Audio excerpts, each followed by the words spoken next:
Oke, selamat pagi ya. Jadi ini review kali ini untuk Chevrolet Captiva. Captiva Chevrolet ya, kebo atau badak tuh mobil sebutannya ya, kalau nggak salah karena memang gede ya. Gede, ada versi diesel, ada versi bensin ya. Nah, ini kan mobilnya menggunakan headlamp projector ya, H7 bolamnya ya, karena namanya mobil-mobil Eropa ya. Pasti kebanyakan adalah H7, bukan H11, bukan H4, bukan H1 iya mungkin ya. Pokoknya Chevrolet lah H7, H1 biasanya. Ya, lampu dekatnya H7 proyektor, lampu jauhnya H1 ya. Nah, ini ya Captiva ya. Tapi ini saya nggak tahu Captiva tipenya, kan ada yang udah facelift, ada yang belum ya. Intinya adalah seperti ini. Nah, yang facelift atau tidak adalah cuma beda di proyektornya ya. Tapi tetap H7 pakainya ya. Nah, ini kita akan demokan ya. Jadi bohlam yang bagus itu satu ya. Saya ulang-ulang terus. Kenapa? Mungkin Anda bosan dengar suara saya lu ulang-ulang terus. Iya, berarti Bapak IQ-nya tinggi yang nonton kalau sudah tahu saya ulang-ulang terus. Tapi masih banyak di luaran yang IQ-nya IQ rendah, IQ jongkok. Ya, saya ngomong apa adanya to the point. Kalau merasa saya ngomongnya kasar ya nggak usah nonton. Itu aja, nggak usah beli. Ya, karena banyak sekali yang kita udah ngomong diulang-ulang masih bertanya lagi di WhatsApp. Ya, masih yang belum jelas, masih yang belum paham ya. Jadi makanya saya tekankan lagi, saya ulang-ulang terus buat Anda yang IQ-nya tinggi mungkin merasa bosan ya. Satu, syarat bolam bagus itu watt dan looks-nya gede.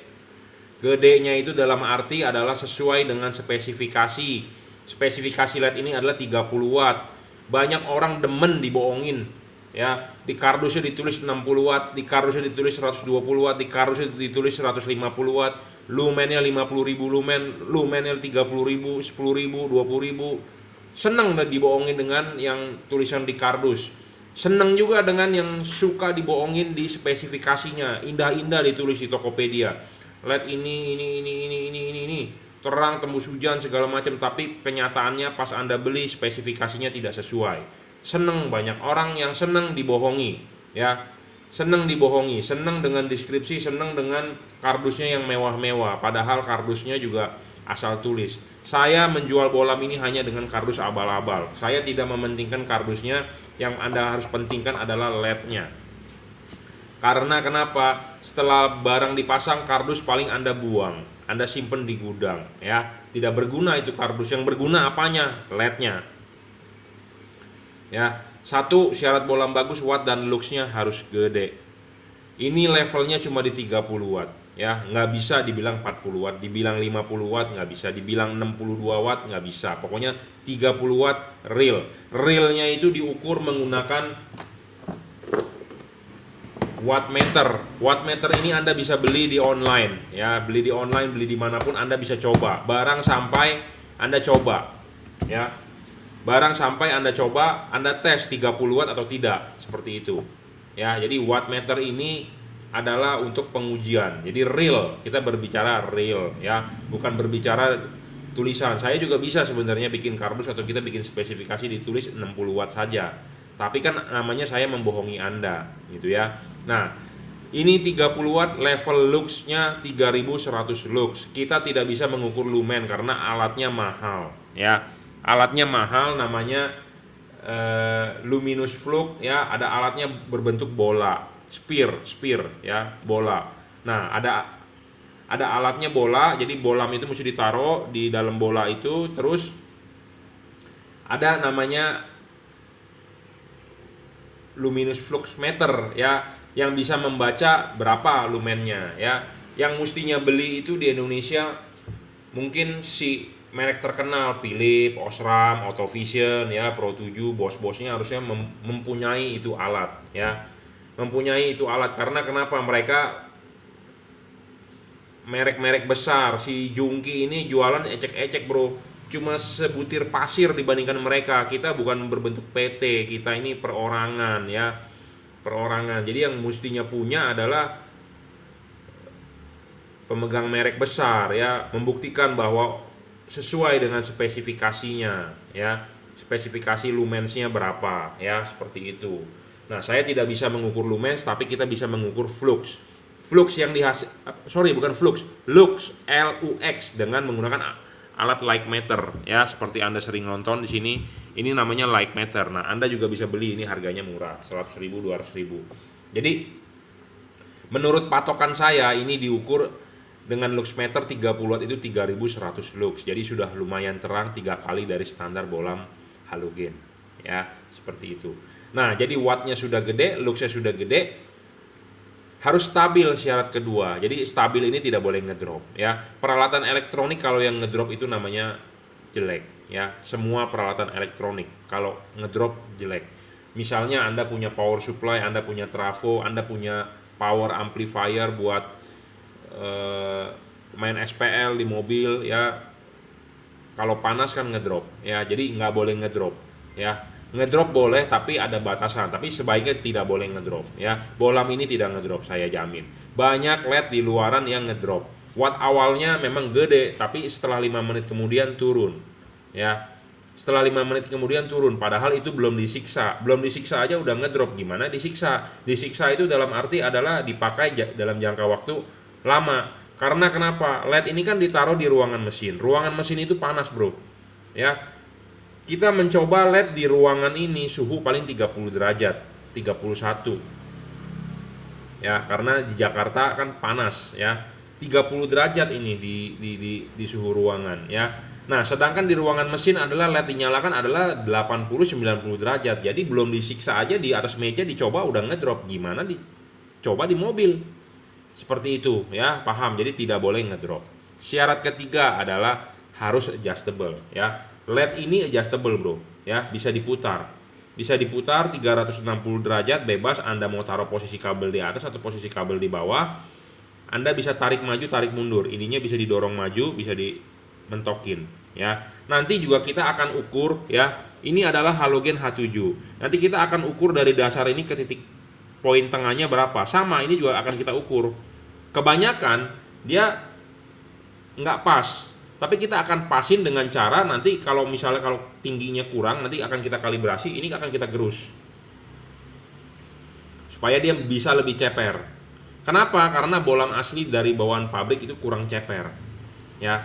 Kenapa saya nggak tahu, karena mungkin mesin CNC dia cetakannya jadi seperti Anda mencetak plastik pasti ada sisa di pinggir ya, atau mereka kurang gerus segala macam, saya juga nggak mengerti. Intinya adalah barang Anda beli di saya kalibrasi ulang. Seperti itu. Akan kita ukur tingginya menggunakan sigmat ya, supaya outputnya sesuai dengan halogen ya. Karena kita mengkonversi dari halogen ke LED ya, tentu kita patokannya terhadap halogen. Itu aja, simple ya. Keempat, serviceable. Bolam ini bisa diservis. Servisnya juga dalam arti kalau chipnya mati kita bisa replace, seperti itu ya, selama stok chipnya ada ya. Kelima adalah bayangan gelap. Kita butuh LED bayangan gelapnya kecil ya. Banyak yang jual di pasaran bayangan gelapnya gede. Kita intinya pokoknya butuh yang kecil. Makin kecil bayangan gelap, makin tidak gelap, makin bagus ya. Ini bayangan gelap hampir tidak ada, bro ya. Kecil ya, tidak terlalu gelap. Itu yang kita butuhkan. Makin tidak ada bayangan gelap makin bagus. Karena kenapa? Halogen itu adalah sinarnya 360 derajat ke seluruh arah. Dia mau ke sini sama, mau ke sini sama, mau ke situ sama. Jadi 360 derajat. Perambatan sinarnya 360 derajat. Nah, sedangkan LED ini karena LED-nya itu dua sisi, kanan dengan kiri. Kalau dilihat dari sana kanan dengan kiri, atau di saya depan atau belakang. Nah, sinar ini ke situ pasti banyak, ke sini banyak. Nah, yang kesininya ini kan bayangan gelap dan kesininya bayangan gelap. Nah, bayangan gelapnya itu harus kecil dan tidak boleh terlalu gede. Kenapa ini bayangan gelapnya bisa kecil? Karena dia menguntungkan. Lensanya ada chip. Lensanya ada chip. Chipnya ada lensa, ya. Chipnya ada lensa. Nah, saya sudah pernah membongkar, ya, LED ini. Ini kan cembung nih lensanya, jadi seperti cembung. Nah, lensanya ini kita potong. Wah, ternyata sinarnya nggak bagus ya. Jadi lensa ini ada guna bro, ada guna gitu ya, bukan nggak ada guna loh. Lensa ini ada guna untuk pembiasan, jadi supaya sinarnya itu bisa 180 derajat, bisa ke sini, bisa membantu yang ke sini 180 derajat. Kalau chip LED yang pipih doang itu sebenarnya merugikan. Kenapa? Karena sinar yang merambat ke sininya nggak bisa karena ini nggak ada lensa. Fungsi dari lensa kan untuk pembiasan, ya seperti itu. Saya sudah pernah mapas loh. Pas dipapas, bukannya hasilnya malah bagus, malah bayangan gelapnya gede, gitu ya. Makanya kenapa saya lebih rekomendasi tipe ini untuk soal bayangan gelapnya kecil dan tidak terlalu gelap. Memang kadang-kadang ada orang yang membantah omongan saya, itu mah sisa-sisa cahaya. Ya iyalah sisa-sisa cahaya, karena hebat sekali ya kalau di sininya lebih terang dibandingkan yang di sini, ya nggak mungkin. Tapi intinya adalah gara-gara dia chipnya ada lensa, itu menguntungkan seperti itu ya. Nah, syarat ke 5 tadi kan bayangan gelap, syarat ke 6 adalah tidak storing ya, tidak storing. Jadi ini penting bro. Kenapa LED itu banyak yang storing? Karena drivernya ada filternya nggak begitu bagus ya. Storing ini dalam arti banyak, bisa mengganggu radio mobil Anda nyalakan radio, dia terganggu. Satu, kedua mobil zaman sekarang itu throttle by wire, jadi digas nanti bisa nggak respon segala macem itu ya. Saya sih pernah nemuin kasus di Honda Brio seperti itu, digas dia nggak respon, lampu mati digas normal. Jadi intinya adalah dia storing ya. Banyak juga orang yang memasang LED indikator high beamnya tidak nyala. Nah itu boleh dibilang dimasukkan dalam kategori bolam LED tersebut storing. Kenapa? Karena drivernya sistem bypass ya, terutama di lampu H4. Tapi ini di lampu H7 saya tidak perlu cerita karena tidak ada hubungannya ya. Nanti di kesempatan lain kita akan mereview soal H4. Kenapa sih kok lampu indikator high beam saya nggak nyala? Ya itu karena drivernya ecek-ecek. Drivernya sistemnya simple. H4 itu harusnya dual channel drivernya. Sedangkan banyak pabrikan LED supaya menghemat budget, menghemat biaya, dia drivernya single. Bagaimana supaya dia bisa jauh dekat di bypass gitu ya. Jadi harusnya drivernya dual channel ya, seperti itu. Ini tidak storing, saya jamin. Ke-7 soal pendinginan, ini bagus lah pendinginan, kipasnya udah lumayan besar ya. Double cooper juga, pendinginan dari tembaga ya, bukan aluminium. Jadi sistem teknologinya ini adalah di tengah ada batang tembaga ya, double, tembaganya double bukan single. Philips single, Osram single, ini double jadi lebih bagus. Sama seperti Anda beli cheeseburger yang double atau Big Mac kan lebih bersusun kan, Anda dagingnya lebih nikmat. Sama kalau dalam hal ini, bukannya kita buat makan, tapi makin gede volumenya makin pendinginan. Jadi maksudnya batang tembaganya makin banyak makin bagus karena volumenya makin gede, transfer panasnya bisa makin cepat ya. Sama seperti selang air, selangnya makin gede tentu aliran air bisa makin lebih, debitnya makin lebih besar ya, seperti itu. Nah ini dipasang untuk Chevrolet Captiva ya, penting, lebih penting lagi kenapa dia harus bisa adjustable, karena dia aslinya proyektor ya. Dan pemasangan ini harus vertikal tegak lurus dengan bumi ya. Nah kalau ini sudah dipasang ke dalam sini, Anda tidak bakal tahu di mana vertikalnya ya. Oke, kita akan langsung pandu pemasangan di headlamp ya. Jangan lupa nanti kalau pasang ininya dulu. Saya pernah jual tipe H7 ya, yang customernya juga nggak begitu paham, taunya dia serahkan ke bengkel. Nah, bengkel itu saya juga nggak mengerti dia paham atau tidak, tapi ada unsur kesengajaan ya. Ini dipasang itu harus ininya begini, yang bagian banyaknya itu di bawah, bukan begini ya. Makanya untuk Anda yang masang di bengkel atau pasang sendiri pun, Anda silakan WhatsApp ke saya hasil pemasangan Anda. Nanti saya akan koreksi benar atau tidak. Anda bisa WhatsApp 0898 269 3838. Gratis bro ya. Jadi Anda masang yang benar. Ini begini ya. Jadi maksudnya begini ya. Ini kan Anda masang kan, lepas dulu ininya, Anda pasang di sini nih ya. Ini kan aslinya bolam asli pasti begini bawaan pabrik ya. Nih. Ini Anda di mobil cabut dulu soketnya, buka kelipannya, copotin bolam aslinya. Ya, pasang ininya sesuai. Ininya knocknya di sini ya, ini di sini. Pasang ininya ya, yang bagian tingginya itu di luar, begini, bukan begini. Begini adalah salah. begini salah ya. Saya pernah menemukan customer yang memasang begini. Saya nggak mengerti dia masang di bengkelnya unsur kesengajaan atau unsur nggak paham ya. Hati-hati buat Anda. Jadi lebih baik Anda pasang sendiri tapi minta panduan dengan saya gratis bro ya. Kenapa masangnya begini salah? Karena kan kalau lihat ini begini ya, ini kan harusnya di bagian dalam. Jadi jangan sampai terbalik ya. Ya, begini yang benar ya. Kalau lihat ini begini tuh. Ya. Ini begini kunci. Selesai. Ya, udah selesai, bolamnya masuk. Tinggal dorong. Selesai. Ya. Seperti itu. Simple kan? Nah, bohlam ini apa keunggulannya? Dia full adjustable. Full adjustable itu dalam arti bisa diputar kanan kiri. Ya, saya selalu bilang bohlam ini harus vertikal. Harus vertikal. Nah, bagaimana cara Anda melihat vertikal kalau ininya di depan? Anda nggak tahu vertikalnya kemana. Nah, makanya ini ada garis patokan. Jadi Anda harus masang ininya, garisnya patokannya lurus ke bawah. Ya. Pak, kabelnya di bawah atau di atas? Bebas bro. Anda mau kabel di atas juga bisa. Gini, yang penting ininya lurus. Ya, lurus.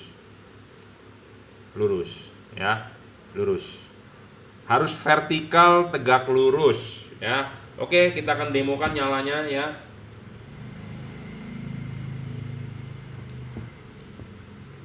Kita akan demokan nyalanya. Nih, kita sorotkan ke depan tembok ya.